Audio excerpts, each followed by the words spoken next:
Hey guys, it's Aubrey here, and today I'm bringing you another deck profile. This time for one of my favorite decks, Spyral. For those of you who don't know Spyral was a deck that was tier 0 twice. And this deck is a really cool combo deck that also has the unique gimmick of declaring the top card of your opponent's deck, and then gaining effects based on if you called it right. This deck recently got a few unhits with Spiral Resort, its field spell going to 3, and Spiral Quick Fix, a very important piece going back to 3. Without further ado, let's get into the deck profile. Remember to like and subscribe if you enjoy this type of content. Starting off strong with the monsters, we have 3 Spiral Gear Drone. Drone is one of the most important cards in the deck, because he's the card that allows you to look at the top 3 cards of your opponent's deck and place them back in any order. Your opponent's not supposed to see this, which is why this card just does not work for remote tools, I learned. But he also has 2 other effects, which are both really good and have come up a lot in playtesting the deck. He can quick effect tribute himself in order to target a Spiral Super Agent on the field and give him 500 attack for each card my opponent controls. Meaning Super Agent can become really big, really fast. And then he has the Graveyard effect that you can banish him and 1 Spiral card in order to add back a Spiral Super Agent from your graveyard to your hand. He's also a machine, so he's a target for a card that we're playing in our deck as well. Next up on the list, we have 3 Spiral Super Agent. Easily one of the most important cards in this deck. And he is able to special summon himself from the hand by declaring 1 type of card, Monster Spell Trap. And if it's declared type, he's allowed to special summon himself. He's specialed by the effect of a Spiral card. He can target 1 spell trap opponent controls and destroy it. So he's free back row removal even if he's summoned by his own effect. And very important card because a lot of cards need him or a card whose name is treated as him while on the field in order to get their effects. Such as our next guy, who recently got unlimited to 3 and is a very, very important piece to the deck. Next up, we have 3 Spiral Quick Fix. This guy is a level 1 machine, Earth Machine monster who on summon adds a Spiral Gear card from deck to hand. This is not a once per turn. And then he has a Graveyard effect. If you control Spiral Super Agent, you can discard 1 card, special summon himself, but banish him when he leaves the field. This is also not once per turn. And since he's a machine, you can use machine duplication on him to bring out 2 more copies and trigger the effect 2 more times and have 3 of them in rotation. It's really bonkers, and how you can abuse him even further is by making him by putting him under an Xyz. And we do run a couple rank 1s for some important combos, but that way he's not banished when he's field and you can do it again. Next we have 1 Sleeper and 1 Last Resort before I get into my little spice pick. Sleeper is here because he's a big boss monster for the archetype. His pop 2 at quick effect speed is really, really good. And being able to target himself while equipped to Last Resort so he doesn't blow himself up, but being able to blow 2 is really powerful. Being unable to be destroyed by battle or card effects while under Last Resort, and not being able to be targeted while Spiral Resort is on the field, makes him this insane piece that's really hard to get rid of. This goes for all your Spiral monsters. But it's a crazy card, and there's a crazy combo. Some decks just do not have a way to out this. And now my personal interesting choice of the deck is 1 Spiral Tough. I know a lot of us don't play him and don't like tough control, but I found situations coming up where I'll bring out tough, and it'll give them an extra thing to worry about because all of them equipped with last resort, not last resort, fully armed. So now he's a 29 beatstick who's also removal if he gets the top card right. So he's just there as extra pressure. Now for some one-ofs that play into Isolde. For Noble Knights Renaud. Our next guest needs no introduction. Renaud's been around for a long time, but he's very integral as he's the search target for Isolde's second effect, sending Durandal, which I will get to in a minute. I have to read this card because I never actually read the name. Ignis Phoenix, the Draco Slayer. This card is what we grab off of Durandal. We use the on summon effect to grab the Ignite Paladin for Isolde, because you can use this pendulum effect. And then you use the Ignis Phoenix effect after it's popped by Ignite in order to search this little fellow, Majesty Pegasus. He'll be treated as a tuner, a level 4 tuner, which will go into big handy later. But he also has an effect that can add one field spell from your deck to your hand and then discard a card, which means you can add Resort, which is a soft once per turn, so you're allowed to keep using it. The tuner part becomes very important. Fireflint Lady, this is what you get off of Ignite Paladin when you pop the scales. You have to search for a Fire Warrior, and this is your go-to because you can recycle Super Agent with the drones and then special the Super Agent back in order to keep playing. And that's all for the Isolde cards that are here because of Isolde. Next is a one-of, and it's Sapphire Pegasus. Sapphire Pegasus is here because he's a search target for Rainbow Bridge of Salvation, and he's also pen summonable with your scales if you opt to pendulum summon, which you can. If not, he just becomes discard fodder. Also, peep the Neshi autograph from the best Crystal Beast player around. I run into him all the time at locals. He's pretty good. And then lastly, for the monsters, we have one Ash Blossom Enjoy Spring because it is searchable by the cool little tech picks of the deck that was originally discovered by Glycare, which we'll get to soon enough. We'll get to it when we get to the last card in the deck. Next, you have 3 Spiral Resort, bonkers field spell that makes so much of the archetype so hard to get rid of. Because Spyral Resort is a once per turn, you can add a Spiral monster from deck to hand, and then also provides the clause, your opponent cannot target other Spiral cards you control with card effects, making Imperm essentially useless. And since that's a soft ones per turn, you can use multiple copies. Next we have 2 of Spiral Gear Big Red. Searchable by Quick Fix. It's basically a monster reborn that also protects it from battle. So you can make this, if you are in a bad situation, you can make this really big, undestructible, untargetable 29 or higher beat stick of a super agent that can't be destroyed by battle, targeted by card effects, or among other things. Who's also removal with fully armed. I've come up where there's some situations where that play has won me the game, making this super agent is bigger than access code while also having all kinds of protection.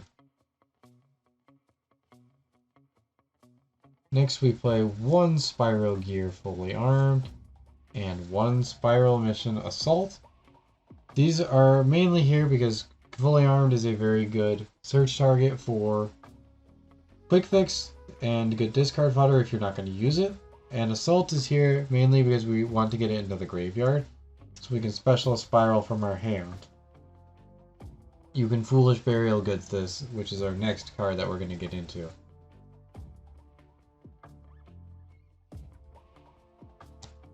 Three Foolish Burial Goods. card's just generically good. Spyral has a lot of spell traps with graveyard effects that you want in the graveyard, such as mission rescue, assault, and importantly Rainbow Bridge, which we'll get to. So it's really good to have this graveyard set up as well. But it's just a generically good card to have because of it allowing you to go full combo if you send Salvation. Next up, a really fun card to use in this deck because of Quick Fix, now being at 3, is Machine Duplication. Not once per turn either, so you can use it on drones if you end up having the search target for drones still available. And what you do, a fun combo line with Machine Dupe and Quick Fix, is if you have Quick Fix and Agent in hand, you can normal summon Quick Fix, use the Quick Fix effects, you can grab anything here, so probably Big Red or Utility Wire for discard. Machine Dupe for 2 more, grab a drones, grab anything you want, probably Big Red somewhere along here. And then Super Agent effect, just to get the top card of the deck. Then you can link 2 into Double Helix in order to call the top card that you revealed with Super Agent, in order to revive back the Quick Fix. Quick Fix search again. And you can go from here, you can do all kinds of things. Personally, what Glyskier, who's labbed a lot of these combos that I can tell you about with Spyral, goes into Link Revo, revives Quick Fix to get another search, then exits into Roots, and then Roots and Double Helix go into Isolde, then he does his Isolde combo from there. I'll show you after this. Alright, for one-off spells, we're playing a couple. We'll start off with these 3. Terraforming, 1-for-1, Infernoble Arms Durandal. 1-for-1 is a very good starter if you draw it because that summons drones or Quick Fix, whichever you need. Terraforming is really good because it searches Resort, and Resort is not once per turn. And Durandal is here because it's the Foolish for Isolde, and is the target you add to your hand when you get to Renaud. And then what you do afterwards is you activate it and equip it to Renaud, and then pop it for Ignis Phoenix. Now we're playing Called by the Grave as our last one of spell. Just a very good anti-hand trap tool, and we do need main deck answers to Droll. I always draw the one of, so personally for me it's never an issue. Usually. Now for traps, we're playing a couple. Spyral Gear Utility Wire, Spyral Mission Rescue, Rainbow Bridge of Salvation, and the last one, 9 Pillars of the Yang Zing. This spoils a little bit of the tech that we're on, being dang long. But Rainbow Bridge of Salvation is awesome because it searches Resort, which in itself can represent full combo. Utility Wire is really good removal, or if you don't want to keep Super Agent or Tough around in the field, you are allowed to discard it. Rescue is great to discard because it's a reborn from the graveyard. It's just without Master Plan, we don't have any reason to play more than one, and no easy way to get it going. And then 9 Pillars is here because it's a searchable Omni Negate off of Danglong. And really good too because it does not destroy. It instead shuffles back. Which is partly what makes it so good, is that it's able to shuffle back instead of destroy. That's it for the trap cards. Let's get into the extra deck now. There's some cool stuff going on in here, and this extra deck list is more than likely subject to change. We start off with 2 of the most important card in the deck, Spyral Double Helix. This card does everything for the deck. And it will always do everything for this deck. This card is broken. It allows you to declare 1 monster card type, monster spell trap, and then reveal the top card of your opponent's deck. If it is the correct type, I am allowed to special summon it. Or special summon one Spyral monster from deck or graveyard. And this card back in the day was used to search Master Plan and get Master Plan going into rotation, which in itself would lead to a lot of card advantage. But now it's just used for continuously repeating Spyral Quick Fix, which is still really good. But it's nowhere near like the powerful advantage that Master Plan gave you. But this card is absolutely bonkers and does just so much for the deck. It also is treated as Spyral Super Agent on the field, which Tough also is treated as that. So that is worth noting. One Isolde. You only need one. Castira probably is going to try and hit Spyral Double Helix first, if they recognize you're on Spyral. But Isolde is a bonkers card. This card, I think, will be banned in the next ban list after Infernoble Knight support drops. This card is just a ticking time bomb to get banned, but it's really good and it helps the strategy a lot, but it does require a few bricks. And that's why I'm looking into experimenting with the other build that's been going around, thanks to Glycare, whose channel I will have linked, being super heavy Spyral. But for now, Isolde, what Isolde does is she enables access to a tuner and a bunch of extension all at once. And that tuner allows us to go into Danglong to get a searchable Omni, and then into Chaofeng to lock out of Lights, which means no Nibiru. And then search Ash Blossom, which can be helpful very much in the branded matchup and matchups that generally struggle against Ash, so rogue decks particularly. And she's just a really bonkers card that I think does so much. And I think Infernoble Knight will be the last time she gets abused before being banned.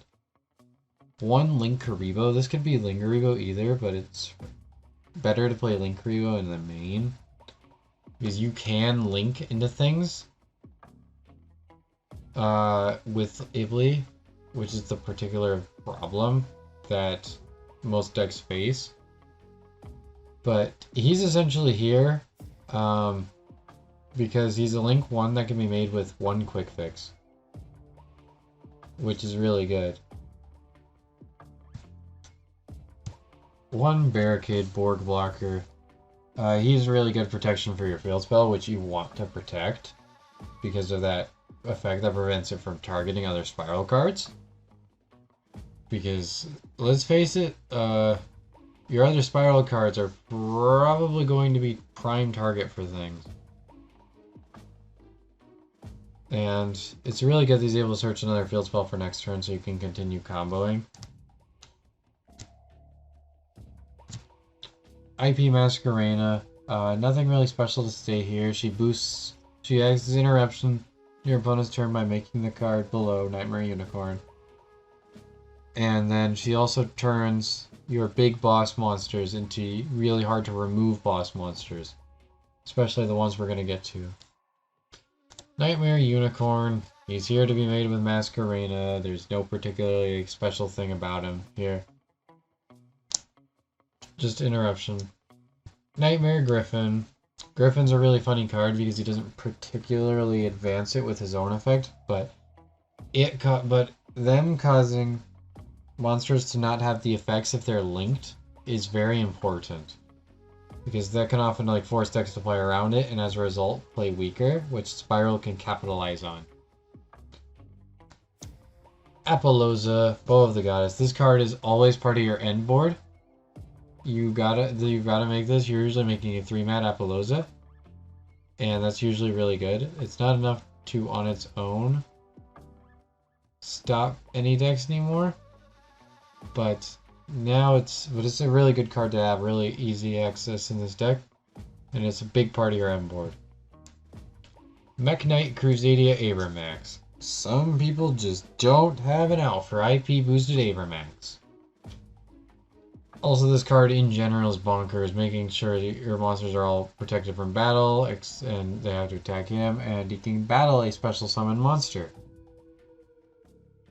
So, this card's really good. You're usually making it off of Masquerena. One access code talker for when you need to get the game really quickly and you can't ordinarily. I do find myself making this sometimes as a last resort. Just the everything has gone horribly wrong button. Make access code.